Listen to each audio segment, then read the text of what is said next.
ایسی جنگ ہونی ہے الملحمۃ العظما، جس کو کہ میں بھی آپ کے گواہی پیش کر دوں گا، جسے کہا گیا ہے دی لاسٹ کروسیڈ۔ بش نے بھی کروسیڈ کا لفظ بول دیا تھا، پھر واپس لیا اس نے۔ نکل جاتی ہے جس کے منہ سے سچی بات مستی میں، فقیہ مصلحت بین سے وہ رندے بادہ خار اچھا، کروسیڈ کہہ کر پھر واپس لیا۔ یہ کروسیڈ، اس کے اوپر جس قدر نقصان ہونا ہے عربوں کا، گریٹر اسرائیل بنے گا، یہ عراق، شام، اردن، سعودی عرب کا کچھ شمالی علاقہ، ترکی کا جنوبی علاقہ، مصر کا صحرائے سینا، اور اس کے ساتھ ہی جو بہترین اس کا زرخیز ترین علاقہ ڈیلٹا آف نائل، یہ سب یہودیوں کے قبضے میں جائیں گے۔ اس کو حدیث میں کہا گیا الملحمۃ العظما۔ عیسائی 80 علم لے کر اے مسلمانوں تم پر حملہ آور ہوں گے، اور ہر علم کے نیچے 12,000 فوج ہوگی، 9.5 لاکھ فوج۔ یہ نیٹو کی تیاری کس کے لیے ہو رہی ہے؟ جب یو ایس ایس آر کا خاتمہ ہوا تو پوچھا گیا تھا نیٹو چیف سے، اب کس لیے؟ تمہارا وہ دشمن تو ختم ہو گیا، اب ہمیں اسلامک فنڈامنٹلزم سے نمٹنا ہے۔ وہ جانتے ہیں خطرہ یہی ہے، اب اسلام ابھر سکتا ہے، مسلمانوں کے سینوں کے اندر وہ آگ ہے، اوپر خاکستر آ گیا ہے، تم پہ اٹھانا بیٹھنا، یہ اندر تو انگارہ ہے، اوپر سے راکھ ہے، اس سے دھوکہ نہ کھا جانا ان کے دلوں کے اندر۔ اور بش نے کہا تھا مسلمان چاہتے ہیں کہ ہسپانیہ سے لے کر انڈونیشیا تک نظام خلافت قائم کریں، اور میں حیران ہوا تھا کہ اس کمبخت کو ہسپانیہ کا خیال کیسے آ گیا؟ ہمیں تو کبھی آتا ہی نہیں، اب ہم تو بھول گئے، وہ تو 500 برس پرانی بات ہے جبکہ وہاں سے ہمیں نکال دیا گیا تھا۔ اگرچہ اقبال نے کہا تھا ہے ارض فلسطین پہ یہودی کا اگر حق، ہسپانیہ پر حق نہیں کیوں اہل عرب کا؟ ہسپانیہ میں تو 800 سال حکومت کی مسلمانوں نے، اور ابھی 500 برس ہی گزرے ہیں نا۔ یہودی تو ارض مقدس سے 2000 سال نکالے گئے، انہیں ناکہ آباد کیا گیا، عربوں کے سینے میں خنجر بھونک دیا گیا۔ وہ چھوٹا سا ملک جو چاہتا کرتا، کوئی پوچھنے والا نہیں۔ امریکہ جیسے اپنے بیٹے کی حفاظت کرے ویسے کرتا اس کی۔ اور حضور نے فرمایا ہے وہ جنگ جب ہوگی تو ایک باپ کے اگر 100 بیٹے ہوں گے تو 99 ختم ہو جائیں گے، ایک بچے گا۔ یہ حدیث ہے، حدیث ہے صحیح۔ اور آپ نے فرمایا ویل للعرب من شر قد اقترب، عربوں کے لیے ہلاکت ہے، عربوں کے لیے بربادی ہے اس شر سے جو قریب آ چکی ہے۔ اور آج جس طرح انہوں نے ان کی تہذیب کو اختیار کر لیا ہے، دبئی جا کر دیکھیے، بدترین مغربی معاشرہ جو ہے وہ دبئی کے اندر ہم نے قائم کر کے دکھا دیا۔ اب سعودی عرب اس راستے پر بڑھ رہا ہے۔ اور اس کے بعد نمبر 2 پر جو ہے ہم پاکستانی ہیں، لیکن میں اس کے وہ پہلی بات جو کہہ رہا ہوں وہ تو یقینی ہے، اس میں تو احادیث صحیحہ موجود ہے۔ اگرچہ اس کے بعد پانسا پلٹے گا، پھر حضرت مہدی کا ظہور ہوگا، حضرت عیسیٰ کا نزول ہوگا، اور وہ گریٹر اسرائیل گریٹر گریو یارڈ بنے گا یہودیوں کا، ایک ایک یہودی قتل ہوگا اور دفن ہوگا۔ یہ بات میں ہونا ہے، میں پہلی بات بات کر رہا ہوں۔ وہ پانسا پلٹے گا جب پلٹے گا، ابھی جو سامنے ہے وہ کیا ہے؟ جس ملحمۃ العظما کہا حضور نے، جسے آرمگیڈون کہتے ہیں عیسائی۔ آرمگیڈون کی اگر کہیں جا کر آپ دیکھیں گے، آپ ڈکشنری میں مانی تو کیا لکھا ہے؟ A very big war which will be fought between the forces of evil and good before the end of this world. اس دنیا کے خاتمے سے پہلے خیر اور شر کی قوتوں کے درمیان بہت بڑی جنگ ہوگی۔ ارمجدون اسے کہتے ہیں عربی میں، اور آرمگیڈون اسے کہتے ہیں انگریزی کے اندر، اور یہ بائبل کی آخری کتاب کے اندر ہے، جو اس میں کہ مکاشفات یوحنا، ریویلیشنز آف سینٹ جان۔ یہ تو میں کہہ رہا ہوں یقین کے ساتھ، اور زیادہ دور نہیں ہے، آیا چاہتا ہوں اس لیے کہ یہودیوں کا اور عیسائی جو کنزرویٹوز ہیں، نیو کنزرویٹوز، ان کا 5 نکاتی ایجنڈا ہے متفق علیہ، جس کے تحت کہ یہ جنگ صلیبی شروع کی گئی ہے. وہ سن لیجئے آپ. آرمیگیڈون نمبر 1، گریٹر اسرائیل قائم ہو جانا اس کے نتیجے میں نمبر 2، مسجد اقصی اور قبۃ الصغریٰ کو گرانا نمبر 3، وہاں تھرڈ ٹیمپل، وہ مسجد جو حضرت سلیمان نے بنائی تھی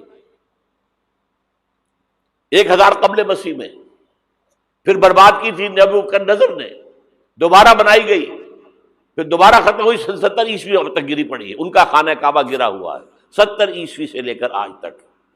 ایک دیوار ہے ویلنگ وال، جہاں جاتے ہیں، روتے ہیں، پیٹتے ہیں، ماتم کرتے ہیں، وہاں وہ بنے گا تھرڈ ٹیمپل.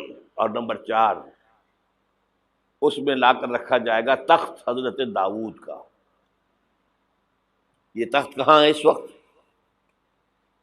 یہ لندن شریف کے اندر جو ان کی پارلیمنٹ کا جو چرچ ہے، ویسٹ منسٹر ایبے، اس میں رکھا ہوا ہے.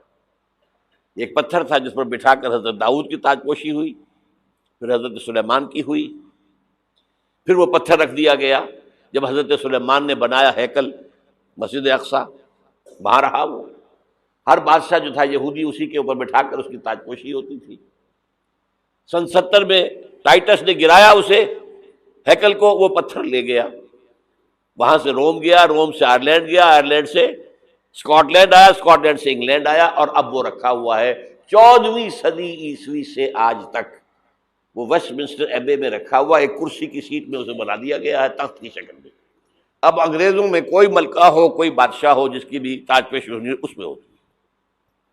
یہ لا کر رکھا جائے گا تھرڈ ٹیمپل میں، اور اس پر یہودیوں کے خیال کے مطابق ان کا مسیحا آئے گا جو مسیح دجال ہوگا.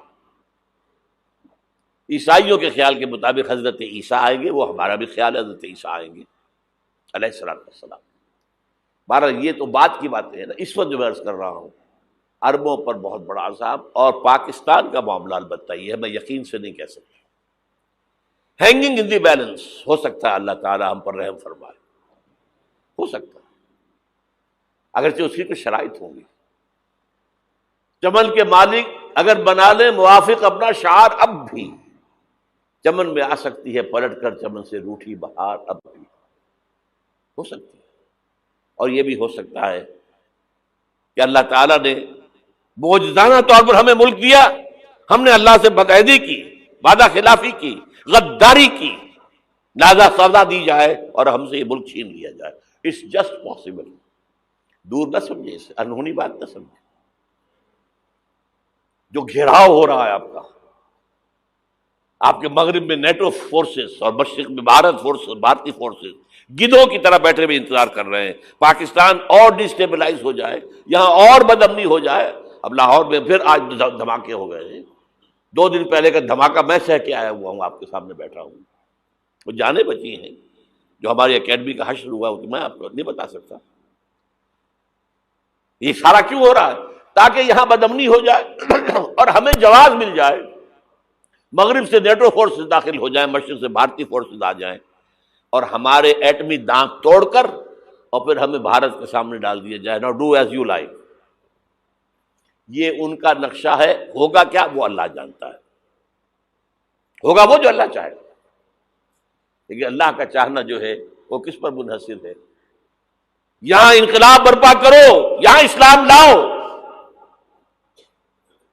اگر دھندوں میں لگے رہو گے تو وہ خود بخود نہیں آ جائے گا انقلاب.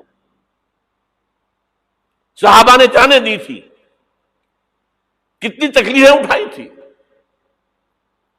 12 برس تک مکی دور کے اندر با نشہ درویشی در ساز و دمادم زن، جو پختہ شبی خدرا بر سلطنت جم زن.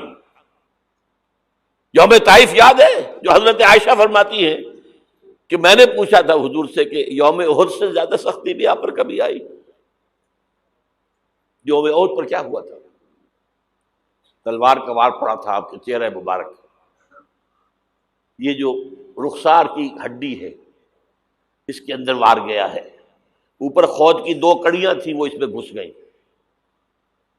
2 دندان مبارک شہید ہوئے۔ وہ خود کی کڑیاں ایک صحابی نے اپنے دانتوں سے پکڑ کے کھینچنے کی کوشش کی، دانت نکل گئے، وہ نہیں نکلی۔ کیا جتن کر کے نکالی گئی ہوگی تو خون کا فوارہ آیا، اتنا خون گیا ہے کہ آپ بے ہوش ہو گئے، گر گئے، اور مشہور یہ ہو گیا کہ آپ کا تو انتقال ہو گیا، شہادت ہو گئی۔ یہ سیرت کبھی پڑھی ہے؟ حضرت عائشہ کے ہوش کا تو یہی دور تھا نا، یوم طائف میں تو آپ کی کیا تھی، بچی تھی، انہیں کیا پتا کیا ہو رہا ہے حضور کے ساتھ۔ 3 دن تک حضور مکے کی گلیاں اور وہاں کے اوباش لوگ پتھراؤ کر رہے گئے تھے اس امید میں کہ شاید وہاں کا کوئی سردار ایمان لے آئے، تو یہاں تو ابو طالب بھی فوت ہو گئے، یہی دنیاوی سہارا تھا، خاندانی سہارا تھا ابو طالب کے ذریعے، اور گھر میں ایک دلجوئی کرنے والی رفیقہ حیات تھی، وہ بھی، ان کا بھی انتقال ہو گیا۔ آپ نے کہا یہ عام الحزن ہے، اب تو سب کو طے ہو گیا قریش کو کہ اب جیسے قتل کر دو ان کو، اسی لیے آپ گئے طائف، شاید وہاں کا کوئی بڑا سردار مانے، ایمان لے آئے مجھ پر، تو میں اپنا مرکز ادھر شفٹ کر دوں۔ تینوں سے ملے ہیں، تینوں نے وہ جواب دیے ہیں، نکل جاؤ یہاں سے، میں تمہارے ساتھ بات بھی کرنے کو تیار نہیں۔ اچھا، تمہارے سوا کوئی نہیں ملا تھا اللہ کو نبی بنا کر بھیجنے کے لیے؟ دیکھو جاؤ، میں بات نہیں کرنا چاہتا، ہو سکتا ہے میں بے عزتی کر بیٹھوں، اور واقعی تم اللہ کے نبی ہو تو میں مارا جاؤں گا، جاؤ۔